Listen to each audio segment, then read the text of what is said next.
भारत की आजादी के बाद भी अंग्रेजों के कब्जे में है ये रेलवे ट्रैक। हर साल देने पड़ते हैं रॉयल्टी के करोड़ों रुपए। गोरों से आजाद होने के बाद भी भारत में एक ऐसा रेलवे ट्रैक है जिसका स्वामित्व सरकार के पास नहीं है बल्कि ब्रिटेन में एक निजी कंपनी के पास है। इस ट्रैक को शकुंतला रेलवे ट्रैक के नाम से जाना जाता है।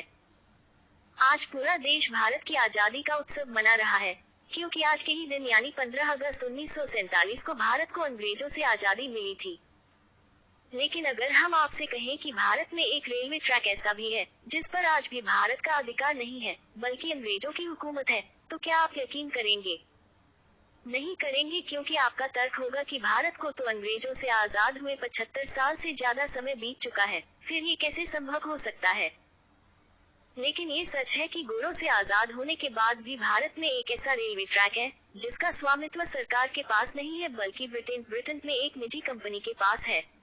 इस ट्रैक को शकुंतला रेलवे ट्रैक के नाम से जाना जाता है। शकुंतला रेलवे ट्रैक महाराष्ट्र के अमरावती से मुर्तजापुर तक 190 किलोमीटर तक फैला हुआ है। ये ट्रैक अंग्रेजों के जमाने का है। दरअसल अंग्रेजों के जमाने से ही महाराष्ट्र के अमरावती में कपास की खेती होती थी। उस समय कपास को मुंबई पोर्ट तक पहुंचाने के लिए अंग्रेजों ने इस ट्रैक को बनवाया था। ब्रिटेन की क्लिक निक्सन एंड कंपनी ने इस रेलवे ट्रैक को बनाने के लिए central province railway company CPRC की स्थापना की। इस कंपनी ने ट्रैक बिछाने का ये काम साल 1903 में शुरू हुआ और 1916 में रेल लाइन भी पूरा हो गया।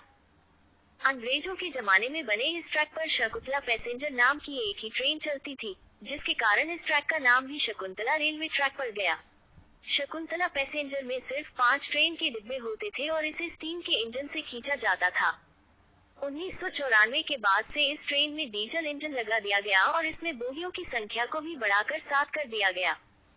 अगर आप इस ट्रैक पर जाएंगे तो आज भी आपको यहाँ सिग्नल से लेकर दूसरी तमाम चीजें सब कुछ अंग्रेजों के जमाने की ही दिखेंगी। शकुंतला पैसेंजर इस ट्रैक पर करीब 6-7 घंटे का सफर पूरा करती है। सफर के दौरान ट्रेन अचलपुर, यवतमाल समेत 17 अलग अलग स्टेशनों पर रुकती है। देश के आजाद होने के बाद भी इस ट्रैक का स्वामित्व ब्रिटेन की प्राइवेट कंपनी के ही पास है। वही कंपनी इस ट्रैक को संचालित करती है। 1947 में जब देश आजाद हुआ तो भारतीय रेलवे ने इस कंपनी के साथ एक समझौता किया, जिसके अंतर्गत हर साल आज भी भारतीय रेलवे की ओर से कंपनी को रॉयल्टी दी जाती है। रिपोर्ट्स के मुताबिक भारतीय रेलवे हर साल 1 करोड़ 20 लाख की रॉयल्टी कंपनी को देता है। हालांकि भारतीय रेलवे ने कई बार इसे खरीदने का प्रस्ताव जरूर रखा है, लेकिन अभी तक इसका कोई नतीजा नहीं निकल पाया है। शकुंतला रेलवे ट्रैक काफी पुराना होने के कारण जर्जर हो गया है। भारत सरकार इस ट्रैक के लिए कंपनी को रॉयल्टी जरूर देती है, लेकिन फिर भी पिछले 60 सालों से इस ट्रैक की मरम्मत का काम कंपनी की तरफ से नहीं कराया गया। इस कारण शकुंतला पैसेंजर की रफ्तार भी इस ट्रैक पर 20 किलोमीटर प्रति घंटे के हिसाब से रहती थी। यही वजह है 2020 से इस ट्रेन का संचालन बंद है। हालांकि इलाके में रहने वाले लोगों की मांग है कि इस ट्रेन को दोबारा से शुरू किया जाए।